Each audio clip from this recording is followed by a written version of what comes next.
네, 안녕하세요. 강북삼성병원 심령과 백장현입니다. 저는 강북삼성병원 뇌혈관 센터에서 일하고 있고요. 아시는 것처럼 주로 이제 뇌혈관 질환 환자들을 진료하고 있습니다. 그 중에서도 이제 갑자기 뇌혈관이 막혔을 때 혈관 뚫는 치료라 그러죠. 재관료 치료를 주로 전공을 하고 있고요. 오늘은 그래서 날이 많이 추워졌어요. 요즘에 날이 많이 추워지면 걱정이 하나 늘죠. 저도 그렇고 여러분들도 마찬가지고 날 추워질 때 항상 찾아오는 것들, 위험한 것들 중에 하나가 뇌졸중이 있습니다. 그 중에서도 혈관이 막힌 뇌졸중을 뇌경색이라고 하는데요. 오늘 불현듯 찾아오는 뇌경색, 골든타임을 잡아라라는 제목으로 여러분들께 좀 유익한 정보, 그 다음에 신경 써야 될 것들 말씀해 드리려고 합니다. 맨 먼저 이런 얘기를 좀 해보려고 그래요. 우리가 이제 뇌졸중이라는 얘기 많이 하는데요. 뇌졸중 크게 두 가지가 있습니다. 오늘 제목을 보면 이제 불현듯 찾아오는 뇌경색이라고 돼 있잖아요. 뇌졸중 크게 두 가지로 분류를 하는데 여러분들 이제 중풍이라는 말로 많이 알고 계실 거예요. 중풍 저희들 개념은 아니고 한의학, 한방에서 많이 쓰는 개념인데요. 아주 개념이 똑같지는 않지만 실제로 저희들이 얘기하는 뇌졸중과 비슷한 구석이 있습니다. 그 중에서도 뇌졸중 중에서도 혈관이 터지는 이제 뇌졸중을 출혈성 뇌경색, 뇌출이라고 얘기를 하고 있고, 혈관이 막히는 뇌졸중을 허혈성 뇌졸중, 그래서 뇌경색이라고 부르고 있는데, 제목에서 보시는 것처럼 오늘은 요 혈관이 막혀서 생기는 뇌졸중인 뇌경색에 대해서 얘기를 하려고 하는 겁니다. 제가 처음부터 왜 이런 복잡한 얘기를 하냐면 가끔은 뇌졸중, 뇌경색, 뇌출혈이 굉장히 혼용돼서 사용되는 경우가 있어요. 엄밀히 말해서 모든 종류의 뇌졸중의 골든타임, 즉 시간이 중요한 것은 사실인데 그 중에서도 특히 뇌졸중 중에서도 뇌경색에 있어서 골든타임이 상당히 중요하기 때문에 이 점을 분명히 짚고 넘어가야 되겠고요. 우리가 막연하게 나는 혈관이 터지는 거, 막히는 거 그런 식으로 개념을 잡지만 실제로 뇌졸중이라 하면은 어떤 식으로든 혈관에 이상이 생겨서 뇌나 아니면 중추신경계에 이상이 생기는 모든 상태를 다 얘기합니다. 자, 오늘 그 중에서 뇌경색에 초점을 맞췄다는 거 명심하시고요. 오늘 이런 얘기죠. 결국은 골든타임 얘기 한다는 게 뇌졸중이 의심되면 병원에 빨리 가라는 겁니다. 모르시는 바가 아니죠. 저도 그렇고, 모든 일반인들이 어떤 질환이라고 해서 병원에 늦게 가도 되는 게 있겠냐면은 특히 이제 뇌졸중, 소위 말하는 중풍 같은 것들은 병원에 빨리 가라고 아주 공공연하게 얘기되는 것들입니다. 제가 생각하기엔 저 진료실에서 이런 얘기를 많이 하는데요. 담배 끊는 것처럼 귀에 따갑게 듣는 얘기고, 담배 피시는 분들 담배 끊으라는 얘기 이제 너무 아주 그냥 이골이 나가지고 끊으라는 얘기를 해도 별로 귀에 들어오지 않죠. 그냥 끊어야 되는 것보다 그러지 실질적으로 그게 큰일이라는 느낌이 잘 오지 않는 것처럼 뇌졸중에 대해서도 병원에 빨리 가라는 얘기가 사실은 이제는 너무 좀 뭐라 그럴까요? 효과가 없다 그럴까요? 그래서 지금 다른 식으로 좀 접근을 해보려고 합니다. 그래서 오늘 이 뇌졸중이 의심되면 병원에 빨리 가라는 얘기 자체를 왜 빨리 가야 되는지를 조금 장황하게 얘기를 해보고요. 어떻게 하면 여러분들이 병원에 좀 더 빨리 갈 수 있는지 좀 더 생각을 해보겠습니다. 마지막에 써있는 이제 무엇을은 병원에 빨리 가면 대체 무슨 일을 하게 되나, 병원에서 어떻게 도와주나, 이제 그런 얘기들인데 오늘은 거기까지 얘기하지는 않고요. 왜 병원에 빨리 가야 하는지, 어떻게 하면 병원에 좀 더 빨리 갈 수 있는지에 대해서 말씀을 드려보겠습니다. 그래서 이제 왜 뇌졸중이 의심되면, 근데 정확히는 뇌경색이 의심되면, 뇌경색이 생기면 병원에 빨리 가야 되는지는 세 가지 키워드로 제가 정리를 할 수 있을 것 같아요. 첫 번째는 제목에도 들어있는 것처럼 골든타임이고요. 그러니까 골든타임이라는 말을 이해해야 우리가 왜 병원에 빨리 가야 되는지를 이해할 수 있다. 그렇게 이해하시면 되겠고, 두 번째는 허혈 반응형이라는 얘기인데 사실 일반인을 대상으로 하는 강좌 같은 데서는 이게 보통 하는 얘기들은 아닙니다. 근데 조금 한 단계 더 발전시켜서 여러분들께서 좀 생소한 말이지만 허혈 반응형, 그 말은 잘 몰라도 좋아요. 그 개념을 이해하시는 게 왜 병원에 빨리 가야 되는지를 이해하는 데 굉장히 중요한 내용이기 때문에 제가 두 번째 키워드로 들고 나왔고, 세 번째는 재관료라고 써 있죠. 재관료는 말 그대로 막혔던 것을 다시 개통을 시켜서 흐르게 한다는 뜻입니다. 짐작하시겠거니와 짐작하시는 대로 혈관이 막혔을 때 뚫는 치료를 해서 혈류를 개통시켜주는 것을 재관료라고 할 수 있습니다. 그래서 왜 병원에 빨리 와야 되는지 뒤에 말씀드릴 내용이지만 그 세 가지 키워드, 골든타임, 허혈 반응형, 재관료, 세 가지를 한번 기억을 해 놓으시죠. 이렇게 물어볼 수 있어요. 뇌졸중의 골든타임은 땡땡 시간이다. 이게 보통 흔히 하는 명제들이에요. 그래서 뭐 쉽게 이런 예죠. 뇌졸중의 골든타임은 3시간이다. 뇌졸중의 골든타임은 뭐 6시간이다. 뭐 심지어는 뭐 뇌졸중의 골든타임은 뭐 8시간이다, 10시간이다. 이런 식으로 얘기를 할 수 있겠어요. 우리가 골든타임이라고 얘기를 하면 어떤 사건이라든지 어떤 현상을 좀 되돌릴 수 있다든지 아니면 그 여파를 최소화할 수 있는 어떤 마지노선을 우리가 얘기하잖아요.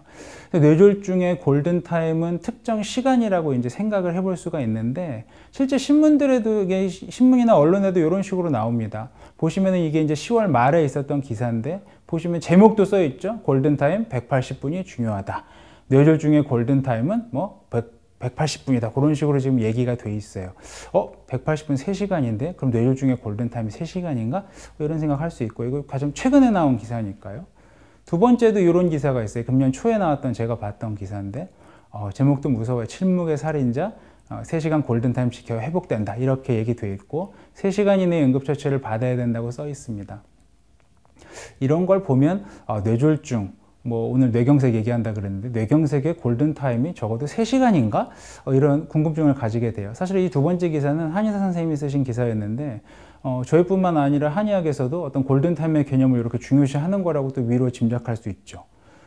게다가 10월 말에 이제 뇌졸중 날 맞이해서 나온 결과 기사들을 또 추가로 보면은 여기는 이런 얘기도 있습니다. 뇌경색일 경우에는 6시간 이내에 혈전용해제를 투여해서 뚫거나 공급해주면은 뭐 치료할 수 있다. 여기 6시간이라는 얘기도 나오네. 그러면서 그러면 3시간인가 6시간인가 이제 혼란스럽게 시작하죠. 어쨌거나 뇌졸중의 내지는 뇌경색의 골든타임을 이렇게 시간 단위로 얘기하려는 시도는 계속해서 지금 있어 온다는 건데요. 몇 가지 생각을 해볼게요. 이제 골든타임이라는 말 사실 정확한 말이 아닙니다. 골든타임 이제 사전 찾아보시면은 테레비 같은데 내지는 이제 어떤 특정 프로그램이 아주 잘 나가는 시청률이 좋은 이제 그 시간을 갖다 골든타임이라고 하고 의료계에서는 원칙적으로는 어떤 의학적인 현상을 치료하거나 되돌릴 수 있는 그 마지노선은 골든아워라고 사실 정확히는 표현을 합니다. 그래서 뭐 그건 그렇다 치고 우리는 뭐 골든타임이라는 말을 계속 쓸 겁니다. 그래서 아까 이제 뭐 신문 기사들 보면은 골든타임이 3시간이라는 얘기를 하는데 그럼 이렇게 얘기할 수 있을까요? 3시간 이내에 병원에 오면 뇌경색을 되돌릴 수 있다. 이렇게 생각할 수 있을지 모르겠어요. 뭐 거꾸로는 3시간이 넘어서 병원에 오면 뇌경색을 되돌릴 수 없다? 사실 이제 골든타임이 3시간이라고 가정을 하면 이 두 가지 질문이나 개념이 성립할 수 있는 거죠. 엄밀하게 얘기하면 골든타임, 뇌경색의 골든타임이 3시간이라는 말은 틀린 말입니다. 그리고 거기서 파생된 이런 질문들, 3시간 이내에 병원에 오면 뇌경색을 되돌릴 수 있다? 사실 이것도 뭐 반은 맞고 반은 틀리다고 할 수도 있지만 엄밀히 말하면 틀린 얘기입니다. 거꾸로 3시간이 넘으면 뇌경색을 되돌릴 수 없다? 이것도 틀린 얘기가 됩니다. 즉 3시간이 맞고 틀리고를 떠나서 어떤 골든타임 전후로 무언가 치료가 급격하게 달라진다는 생각 자체를 좀 버려야 됩니다. 왜 그런가를 보면요. 요거 이제 뇌를 갖다가 우리가 아주 간단하게 이제 모식화해서 나타낸 그림인데요. 안에 동심원이 그려져 있죠.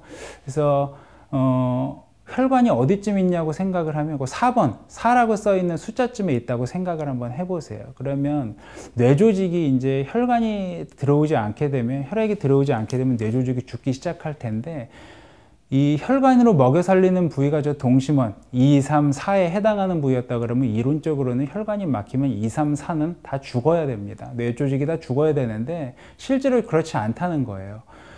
여기 그림에서 표시해 놓은 것처럼 4 부분은 가장 타격을 많이 받습니다. 반면 3에서 2로 갈수록 뇌조직은 타격을 덜 받아요. 왜 그런가 하면은 혈관이 하나만 있는 게 아니기 때문이에요. 그래서 4번하고 가장 가까운 그 혈관 4번으로부터 가장 가까운 영역은 문제를 가장 크게 받지만 바깥 부위, 즉 1번은 뭐 정상이라고 쳐도 2번이나 3번 같은 경우는 그 주변의 다른 혈관으로부터 혈류를 같이 공급받습니다. 마치 잔디에 물 주는 스프링쿨러 있잖아요. 잔디에 물 주는 것들이 잔디에 물 주는 부분이 이렇게 겹칠 수 있거든요, 옆에. 그런 것처럼 2번과 3번은 상대적으로 혈류량이 보존되면서 뇌혈관이 크게 막힌다 하더라도 생존할 수 있습니다. 그 얘기는 뭐냐면 혈관이 막혔을 때 이론적으로 그 혈관으로 먹여 살려주는 부위가 다 죽는 것이 아니고 여러 가지 상태가 존재한다는 겁니다. 이미 병원에 도착했을 때 돌이킬 수 없는 이미 죽은 부위도 존재하고요. 이 그림에서 4번이 되겠죠. 내지는 혈류량은 상대적으로 정상보다 떨어져 있지만 아직 기능적으로는, 그래서 혈류량이 떨어져서 일은 못하고 있지만 아직 뇌조직이 죽지 않아서 혈류를 재빠르게 공급해 준다면 살아날 수 있는 부위도 존재합니다. 그래서 이 그림에서는 그걸 우리가 3번이라고 표현할 수 있는데요.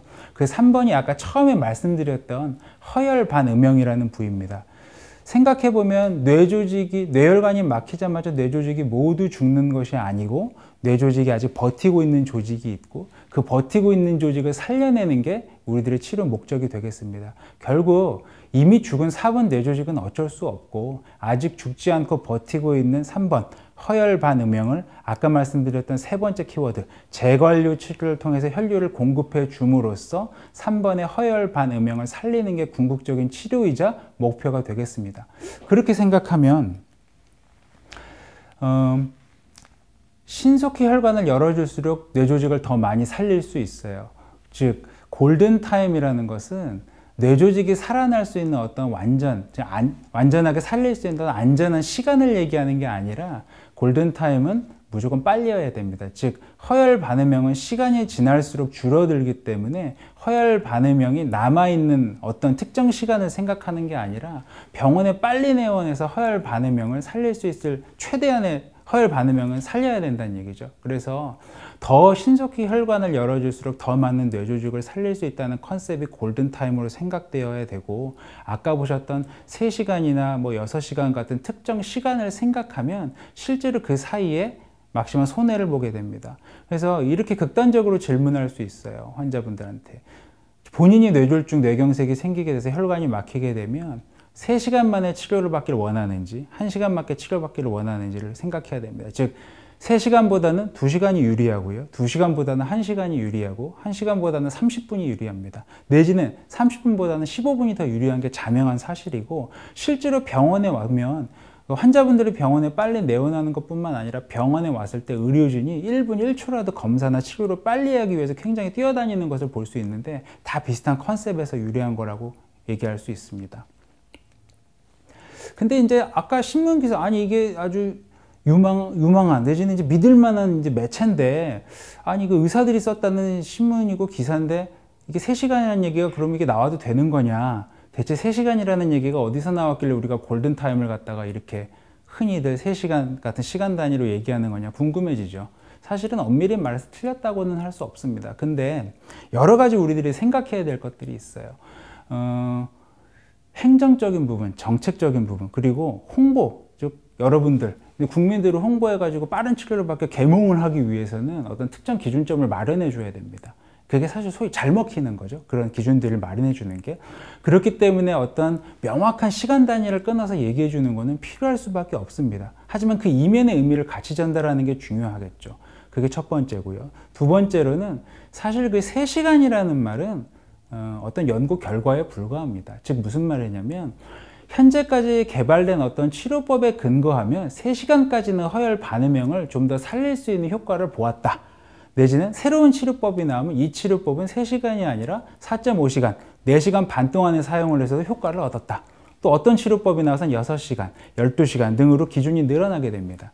즉 우리가 소위 알고 있는 시간 단위의 개념은 어떤 허혈 반응명이 존재할 수 있는, 이제 버틸 수 있는 과학적인 근거가 아니라 자의적으로 연구를 수행할 때 연구의 제한 시간으로 삼았던 결과일 뿐입니다. 그래서 실제로 3시간은 언제 얘기냐면 1990년대 중반 얘기입니다. 1990년대 중반, 2000년대 초반에는 저희가 3시간으로 치료 설정, 그 골든타임을 정했어요. 무슨 말이냐면 3시간 이내에는 그런 약물을 써볼 수 있다는 개념을 가지고 초기에 사용을 하다가 환자를 더 잘 고를 수 있는 방법들, 또 약제의 안전성을 확보할 수 있는 방법들을 가지게 되면서 2010년 초반에는 3시간이 4.5시간으로 늘어났습니다. 즉 약물로 혈전을 녹여서 혈관을 재관류, 재개통시킬 수 있는 치료법은 종래의 초창기의 3시간에서 2010년 초반부터는 4.5시간으로 확장되어 있고 현재는 약물을 이용한 혈전 용해수의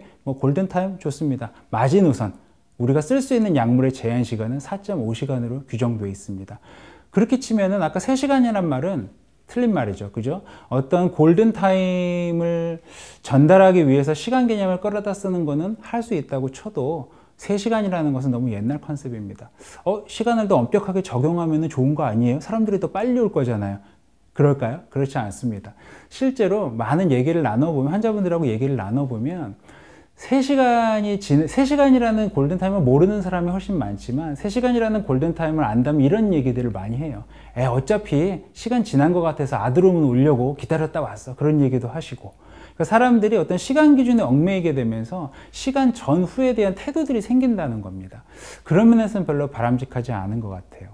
그리고 또 하나는 우리가 재관류 치료, 즉 혈관을 재개통시킬 수 있는 치료는 비단 약물로만 가능한 것이 아닙니다.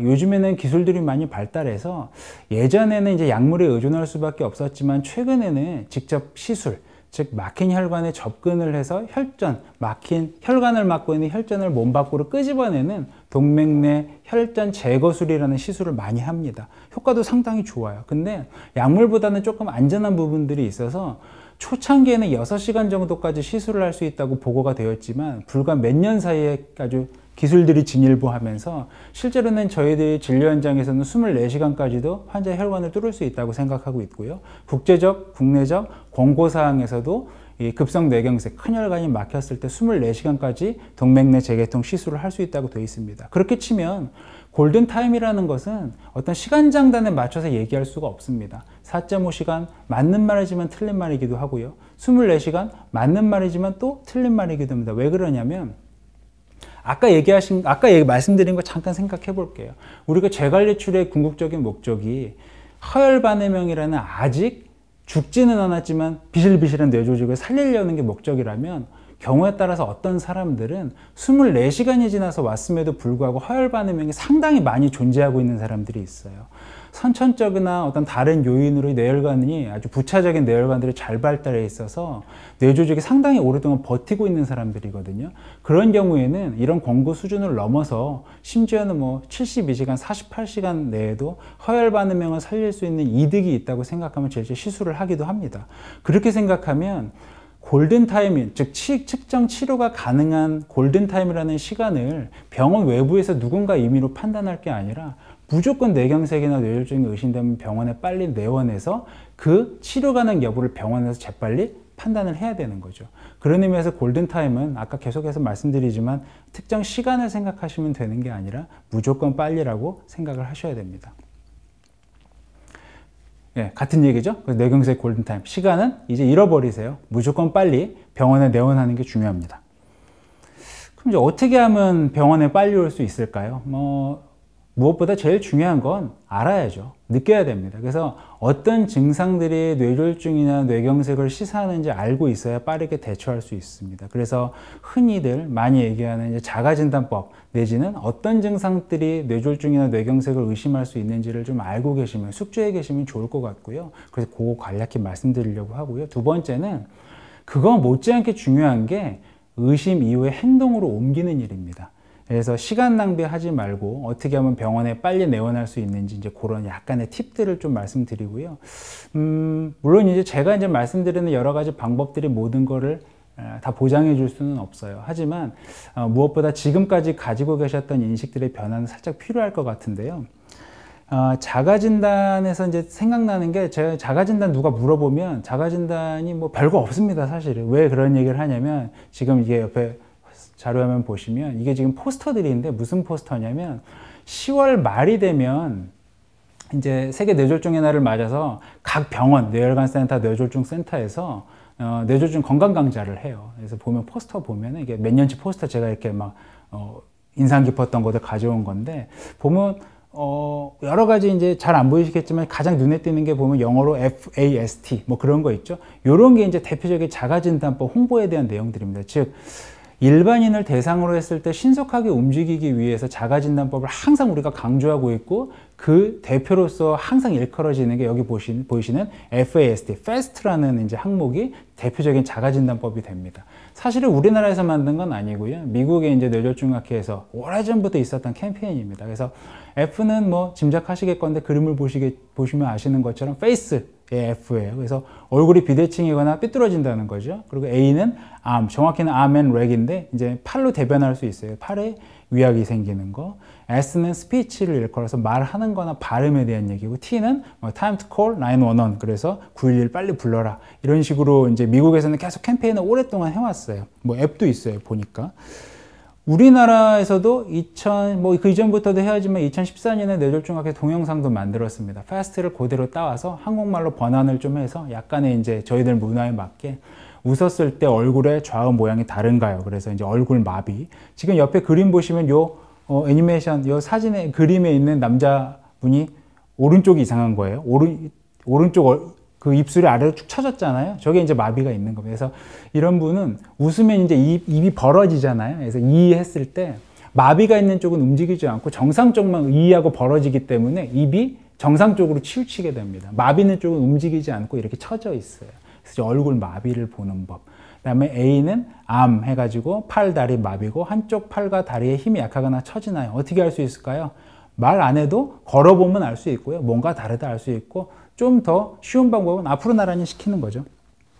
앞으로 나란히 시킨 마비 있는 팔은 처지거나 완전히 들지 못하거나 이렇게 조금씩 처집니다. 이제 그런 것들 단서로 좀 알 수 있고, 그 다음 스피치는 발음 자체의 문제도 삼을 수 있고요.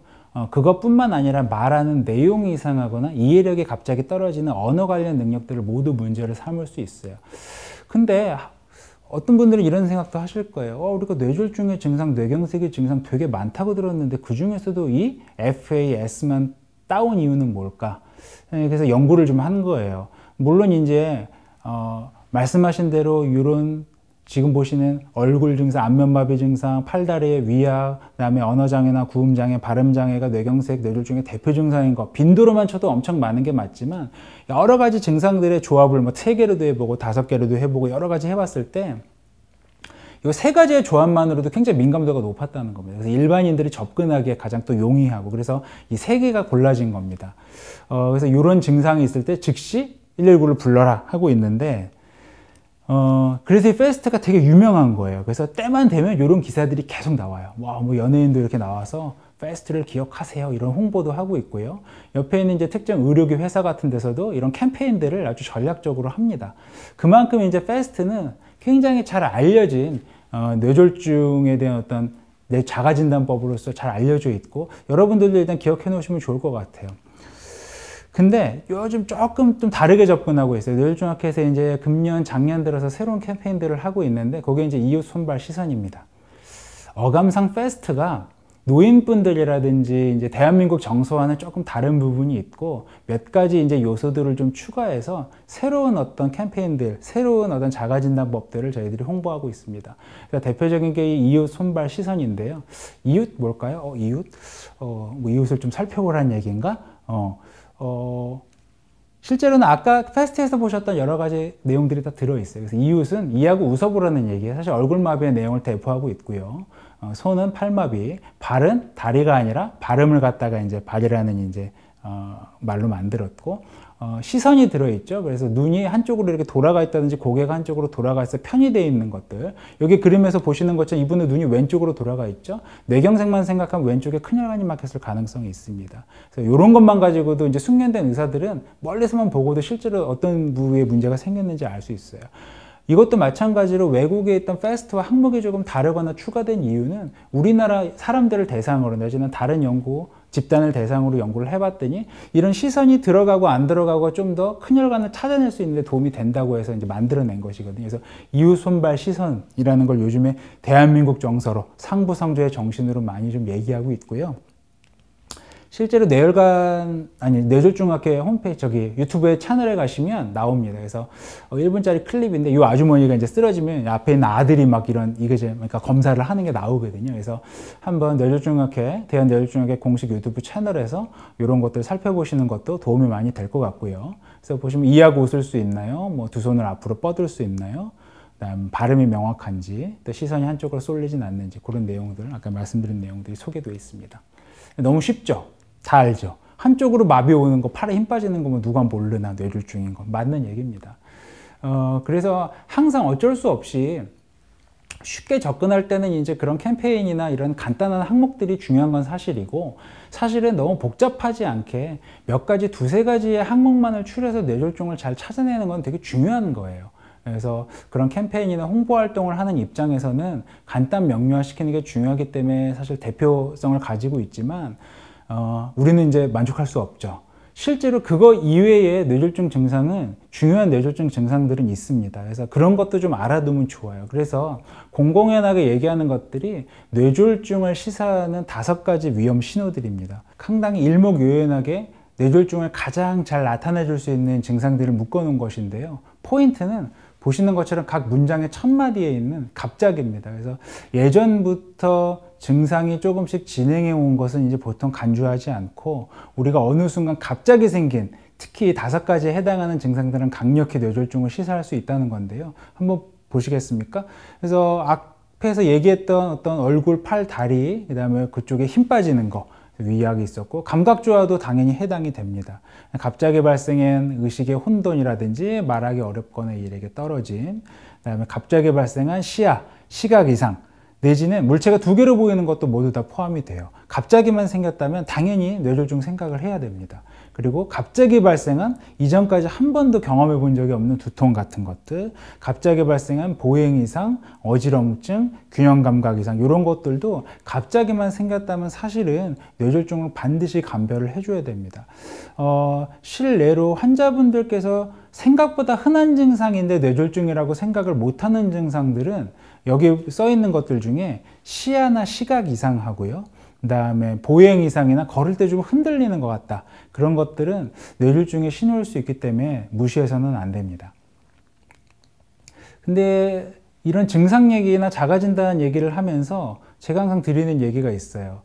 뇌졸중, 지금까지 말했던 뭐 패스트도 그렇고, 이웃 손발 시선도 그렇고, 5가지 뭐 위험 신호도 그렇고, 이런 유사 증상이 금방 호전되는 경우가 있습니다. 예를 들어서 한쪽 팔다리에 힘이 좀 빠졌는데 경미하게 좀 빠져 있다가 한 30-40분 있다 호전됐다든지, 물체가 뭐 2개로 보이다가 뭐 한 불과 하루 만에 호전이 됐다든지, 보행장애가 생겼는데 어지럼증이 생겼다가 금방 호전됐다든지, 물론 이제 그 모든 것들을 뇌졸중이라고 할 수는 없지만 실제로 뇌졸중 유사 증상이 이렇게 금방 호전되는 경우가 있는데, 이럴 때는 그냥 괜찮겠거니, 단순히 좀 피곤해서 그렇겠거니 하고 지켜보는 것들이 사실 흔히 범하는 실수 중에 하나입니다. 우리가 이제 뇌졸중의 개념 중에 이런 게 있습니다. 일과성 뇌허혈 발작이라는 개념이 있고, 속칭 이제 미니 뇌졸중으로도 많이 얘기하고 있습니다. 실제로 아주 작은 사이즈의 뇌경색이어가지고 증상이 생겼다가 그냥 이미 회복이 돼버리는 거예요. 뇌조직은 죽어 있어도 증상은 좋아질 수 있거든요. 그래서 작은 뇌경색이 생겼거나 이미 뇌경색이 생기진 않았지만 일과성 화열 발작을 겪은 사람이 근래에 일주일이나 뭐 한 달 이내에 새로운 뇌경색을 겪을 확률이 굉장히 올라가기 때문에 곧 새로운 뇌경색, 완전히 회복되지 않는 뇌경색이 올 가능성이 많아서 자가진단 내지는 뇌졸중 유사 증상을 판단하는 데 있어서 증상이 얼마나 빨리 좋아졌냐 자체가 증상이 내지는 병이 없다고 얘기하는 건 아니라는 걸 반드시 명심해야 됩니다. 그래서 이런 자가진단법을 잘 알고 있으면 우리가 병원에 빨리 올 것 같죠. 예, 실제로 그렇지 않습니다. 뭐 한쪽 팔다리에 힘 빠지면 나라도 뭐 빨리 갈 것 같다고 생각을 하지만, 실제로 우리가 병원에 이렇게 통계를 내보면요, 물론 이제 이게 2014년 정도의 통계라서 요즘은 조금 많이 늘어났지만 그래도 생각한 것보다 그렇지 않습니다. 무슨 말이냐면, 실제로 뇌졸중 환자들이 증상을 겪고도 병원에 3시간 이내에 오는 경우가 실제로 채 30% 내외밖에 안 된다는 겁니다. 그래서 제가 어떤 생각이 드냐면, 우리 심폐소생술 많이 배우잖아요. 뭐 일반인들도 뭐 직장에서 배우는 경우도 있고, 아니면 특정 업종에 종사하시는 분들은 뭐 심폐소생술 꼭 이수해야 되는 경우도 있죠. 의료인이 아니더라도 요즘 심폐소생술 많이 배우고 있는데, 자기가 아무리 심폐소생술 배웠어도 길 가다가 사람이 쓰러지면 그 사람에게 심폐소생술 하는 거 쉽지 않습니다. 저도 길 가다가 그냥 이렇게 병원이 아니라 길을 지나가다 사람이 쓰러졌는데 그거 보고 그 자리에서 심폐소생술 할지 말지 고민할 때 뭐 많지는 않아도 있거든요. 무조건 반사적으로 하기는 하지만 일반인들이라면은 과연 그럴 수 있을까 하는 생각 들죠. 뇌졸중도 마찬가지예요.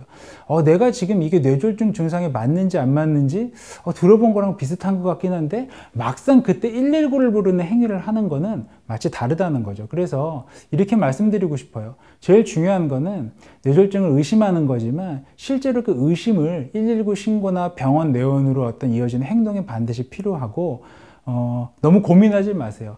뇌졸중을 찾아내고 옥석을 가려주는 일, 중요한 일인지 아닌지를 가려내주는 일은 저희들이 하는 일이기 때문에 본인이 판단해서 다른 사유로 병원에 오는 것들을 지연시켜서 가질 수 있는 치료 기회를 놓치시는 일이 없기를 바랍니다.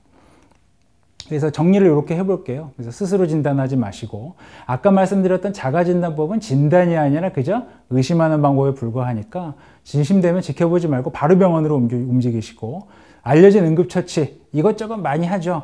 뭐 해라, 뭘 먹여라, 내지는 뭐 흔히 하는 것 중에 하나가 어디 들렸다 오시는 것들, 거기서 해줄 수 있는, 내지는 그쪽에서 치료할 수 있는 부분이 아니라면 응급처치라는 개념은 존재하지 않습니다. 무조건 병원에 빨리 오셔야 되고, 빨리 오시는 방법 중에 하나가 119를 이용하시는 겁니다. 그리고 어떤 진료 예약이나 그렇게 해서 하루 이틀 기다릴 게 아니라 바로 119를 통해서 응급실로 오시는 게 가장 좋고요. 또 중요한 거는 119들이 사실은 이제 요즘에 굉장히 이제 교육들도 많이 되고 이제 응급구조대가 상당히 수준이 높아졌기 때문에 우리가 막힌 혈관을 뚫어줄 수 있는 재관료 치료를 할 수 있는 병원들을 본인들이 숙지하고 있거나 그런 쪽으로 이렇게 환자들을 실어 나르는 게 이제 보편적이긴 하지만, 본인의 집 주변에 재관료 치료가 가능한 병원, 즉 막힌 혈관을 뚫어서 아까 말씀드렸던 허혈 반응형이라는 아직 죽지 않은 뇌조직을 살려줄 수 있는 치료를 할 수 있는 병원을 알아두시는 게 중요합니다. 즉 의심하는 것, 의심하자마자 빨리 움직이는 것, 빨리 움직이는데 어디로? 재관료 치료가 가능한 병원으로 움직여야 된다는 게 굉장히 중요한 내용이죠. 그래서 이런 것도 만들었어요. 저희들이 뇌졸중학회 일을 같이 하고 있는데, 뇌졸중학회에서 이런 어플도 만들었습니다. 안드로이드도 있고 애플도 있어요. 뇌졸중 119라는 어플인데요. 제 핸드폰에서 실행시켜보면 이렇게 나옵니다.